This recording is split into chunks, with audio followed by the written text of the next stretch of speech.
Hola, mi nombre es Robinson Chaparro, soy comunicador social de profesión, soy candidato a ser especialista en pedagogía para el desarrollo del aprendizaje autónomo con la Universidad Nacional Abierta de Distancia, Centro Comunitario de Atención Virtual en San José del Guaviare. Revisando el caso de estudio que tenemos en el curso de aprendizaje autónomo, es interesante relacionar que la educación es un pilar fundamental en el desarrollo del aprendizaje y por supuesto el desarrollo humano. Sin embargo, en una propuesta en la cual propone la educación virtual, resulta bastante interesante hacer un análisis, principalmente en un caso denominado el aprendizaje autónomo en los ambientes virtuales de aprendizaje ABA de una educación o una universidad virtual. Para ello generaremos un análisis bien profundo y relacionando dos ideas principales en ese análisis que hemos dado y principalmente unas posturas bastante interesantes que propenden el tema de la argumentación, proponen la educación virtual como un escenario nuevo para generar una nueva educación, tercero, una actitud crítica, cuarto, una proposición y una aceleración de esa formación de educación y que propone la nueva metodología desde otros escenarios y nuevas proposiciones dadas. Y quinto, una postura bastante relacionada a ese desafío que enfrentan los jóvenes y los estudiantes en esa generación de nuevos aprendizajes, principalmente en la nueva sociedad del conocimiento. En ese abordaje vamos a tener tres actores fundamentales. Vamos a tener un docente, un estudiante A y un estudiante B con una serie de características ya relacionadas. Vamos a generar tres posturas de actuación, tres posturas que generan un acercamiento a ese caso y es el aprendizaje integral y las competencias adquiridas, como es el caso que propone la Universidad Nacional Abierta de Distancia a través de un documento llamado trabajo colaborativo y es saber ser, saber hacer, saber convivir y saber saber. Otro tema es la autonomía, autogestión y trabajo colaborativo. Un arraigo bastante interesante al modelo pedagógico que promueve la Universidad Nacional Abierta de Distancia y es el aprendizaje autónomo, el aprendizaje colaborativo y el aprendizaje significativo. Por último, está la retroalimentación, la argumentación y la actitud crítica. Una postura que conjuga a los estudiantes a ser mucho más críticos en lo que proponen, disponen y por supuesto argumentan. Pero también está el docente como un ente, pongámoslo como un mediador de esa interrelación de aprendizaje. Un actor fundamental que está como parte también de ese mismo contexto, pero es a quien que media en ese proceso de autogestión y proceso de conocimiento. Planteemos una pregunta basado en el estudio y por supuesto y que relaciona en esta propuesta y es cómo inducir, mejorar y establecer una mejor capacidad de argumentación crítica y síntesis de los estudiantes en el ámbito virtual, en especial en la interpretación de guía de actividades y disponibilidad de recursos que ofrece un campus.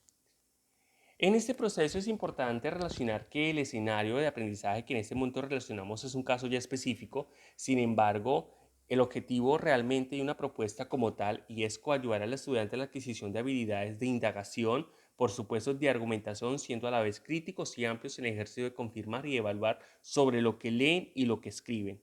Un estudiante en la UNAD y un estudiante en el escenario virtual debe ser capaz de evaluar, capaz de interpretar, proponer y argumentar basado en lo que lee y lo que propone, porque es una actitud crítica y un modelo que propende la educación virtual dentro de un escenario y unas capacidades que los estudiantes deben obtener por el simple hecho de estar en un escenario virtual. Para ello, para dar solución al tema, entendemos que muchos estudiantes tienen problemas a la hora de evaluar o argumentar o interpretar una guía de actividades. ¿Qué podríamos hacer? La primera actividad que relaciona en un escenario como esto es grupos de estudio. Entendemos que a veces la educación se maneja demasiado asincrónica, sin embargo, unos escenarios sincrónicos permiten posibilitar y generan ciertos acercamientos entre docentes y estudiantes que ayuden a esa interpretación mucho más objetiva y no tan subjetiva de las guías de actividades. Para ello propongo entonces grupos de estudio cada 15 días o de acuerdo a la interiorización o esa necesidad que presenta el estudiante en relación a lo que también interpreta el docente. Puede ser un grupo de estudiantes descendente. ¿Cómo funciona eso? De docentes a estudiantes.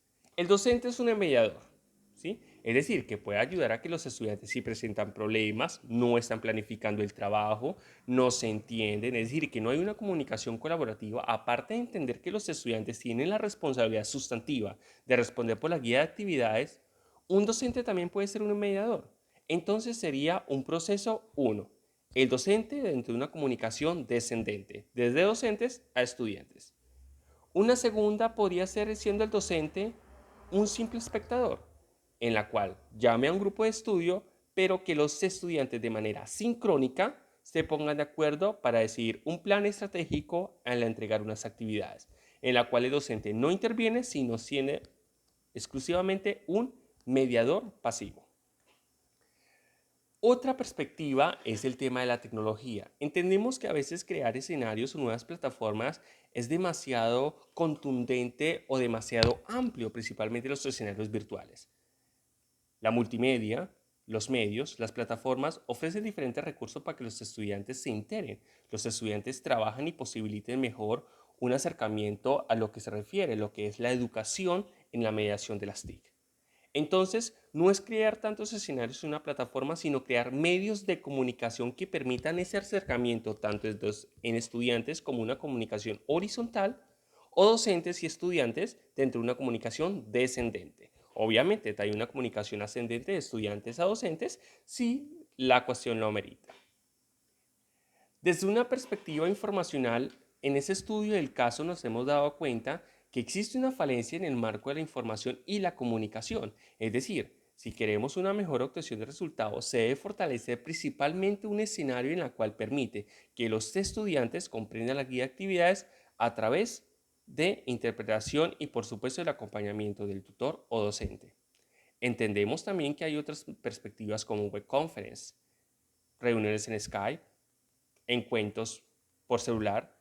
Sin embargo, un grupo de estudio con un docente en específico y con un grupo de estudio permite acercar mucho más y el docente en primera mano conocer cuáles son las faltas o cuáles son los obstáculos que presenta su grupo de estudio. Ahí viene la acción número 2 que podríamos proponer y es el fortalecimiento del acompañamiento docente. El docente, aparte de ser un mediador, es un actor fundamental de la educación y la formación integral de los estudiantes, porque primero es un modelo a seguir, segundo funciona como ese mediador que puede ser completamente imparcial y está relacionado entre estudiantes y estudiantes, y tercero es el ejecutor de la actividad. Es la persona que acompaña a los docentes y principalmente los estudiantes en ese paso a paso de lo que se requiere para obtener, digamos que, las mejores marcos académicos. Es decir, el docente es importante. En ese proceso, digamos que podemos incluir dos propuestas. ¿Cuál es la primera?